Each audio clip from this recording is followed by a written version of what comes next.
مجھے یہ پتا کرنا تھا کہ عموماً ہم لوگ پارٹیز کو جو مال بیچتے ہیں تو اس کی انڈر بلنگ ہم کرتے ہیں ٹیکس بچانے کے لیے، تو کیا یہ جائز ہے یا ناجائز ہے؟ اس میں ہمارا کوئی فائدہ نہیں ہے۔ اگر ہم کم بلنگ کرتے ہیں تو پارٹی جسے ہم مال بیچتے ہیں اس کا ہی فائدہ ہوتا ہے، اسے ٹیکس کا بینیفٹ ملتا ہے، لیکن ہمارا کوئی فائدہ نہیں ہے۔ لیکن آپ بتا دیں کہ یہ جائز ہے یا ناجائز ہے۔ دیکھیے، جو کچھ آپ لکھ رہے ہیں اس سے کہا جائے گا کہ آپ خلاف واقع چیز لکھ رہے ہیں۔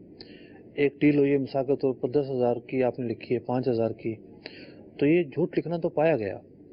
اب اس طریقے سے جھوٹ لکھنے کی اجازت اور غیر قانونی کام کرنے کی اجازت کیسے دی جا سکتی ہے؟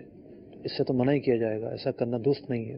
ٹھیک ہے، مجھ سے بعض اوقات یہ ہوتا ہے کہ یہ تو بڑے پیمانے پہ بات کر رہے ہیں، لیکن اگر ہم چھوٹے پیمانے پہ بھی دیکھیں، اب بڑے پیمانے پہ جو ہوتا ہے وہ تو ہوتا ہے، چھوٹے پیمانے پہ بھی اگر ہم دیکھیں تو بعض اوقات جو پرچیزر ہوتے ہیں مختلف دکانوں پہ، مختلف اداروں میں جو پرچیزر ہوتے ہیں وہ جاتے ہی ان دکانوں پہ ہیں جہاں سے بل زیادہ بنائے گا، تو اور دوسری طرف ہم دکانداروں سے دیکھیں تو دکاندار بھی ایسی کمپنیوں کے افراد کو ڈھونڈ رہے ہوتے ہیں، اور ان کی دائرے میں کوئی آ جاتا ہے کہ بھئی یہ فلاں کمپنی کا پرچیزر ہے، مارکیٹنگ کرتا ہے اس کی، اور جناب اس کے خریداری کرتا ہے اس کے لیے، تو اب یہ آفر کر رہے ہوتے ہیں۔ تو یہ ایک تو یہ ہے کہ کم بل بنا رہے ہیں، دوسرا یہ کم بل بنوانا یا آفر کرنا کہ بھئی آپ ہمارے سے مال لو، ہم آپ کو کم بنا کے دیں گے۔ ہاں، اس میں یہ ہوتا ہے کہ جو پرچیزر آیا ہوتا ہے وہ یہ کہتا ہے کہ مال تو آپ بل تو بن رہا ہے 1,000 روپے کا، آپ 1,500 کا بنا دو، 500 روپے میں جیب میں رکھ لوں گا۔ جی، اور بہت سارے دکاندار یہ سب کام کر رہے ہوتے ہیں۔